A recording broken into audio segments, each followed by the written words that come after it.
An open letter to the Turkish people. Today, I write to you on an issue of great importance to both our nations.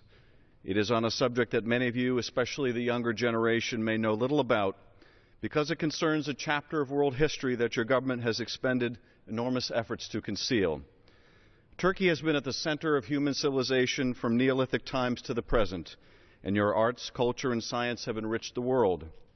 But interwoven with all of Turkey's remarkable achievements is a dark chapter that too many of today's Turks know little or nothing about.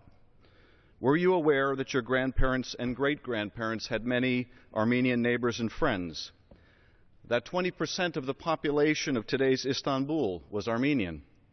Did you know the Armenians were well integrated into Turkish society as celebrated intellects, artists, craftsmen, and community leaders? Have you ever wondered what happened to the Armenians? Have you ever asked your parents and grandparents how such a large, industrious, and prosperous people largely vanished from your midst? Do you know why your government goes to such lengths to conceal this part of your history?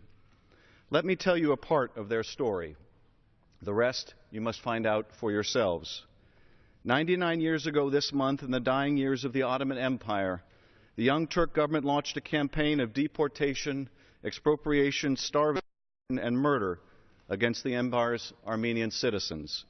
Much of the Armenian population was forcibly removed to Syria, where many succumbed during brutal forced marches through the desert heat.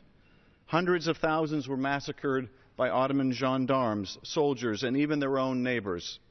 By the time the slaughter ended in 1923, 1.5 million Armenians had been killed in what is now universally acknowledged as the first genocide of the 20th century.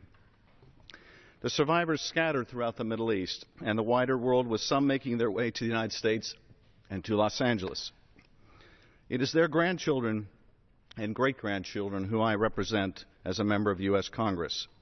Theirs is a vibrant community, many tens of thousands strong, with schools, churches, and businesses providing a daily link to their ancestral homeland. And it is on their behalf that I urge you to begin anew a national conversation in Turkey about the events of 1915 to 1923. As a young man or woman in Turkey, you might ask, what has this to do with me? Am I to blame for a crime committed long before I was born? And I would say this: yours is the moral responsibility to acknowledge the truth and seek a reconciliation with the Armenian people that your parents and their parents could or would not. It is an obligation you have inherited, and one from which you must not shrink. For though we cannot choose our own history, we decide what to do about it, and you will be the ones to shape Turkey's future. At the end of World War II, Germany was a shattered nation, defeated in battle and exposed as history's greatest war criminal.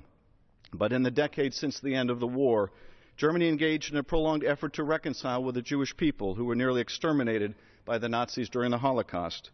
The German government has prosecuted war criminals, returned expropriated property, allied itself with Israel, and made countless apologies to the victims and to... Most important, Germany has worked to expunge the cancer of dehumanizing bigotry and hatred that gave rise to the Holocaust. This path of reflection, reconciliation, and repentance must be Turkey's path as well. It will not be easy. The questions will be painful, the answers difficult, sometimes unknowable. One question stands out: how could a nation that ruled peaceably over a diverse multicultural empire for centuries have turned on one of its own peoples with such ruthlessness that an entirely new word had to be invented to describe what took place? Genocide. As in Judaism and Christianity, the concept of repentance, or tawbah, is central to Islam.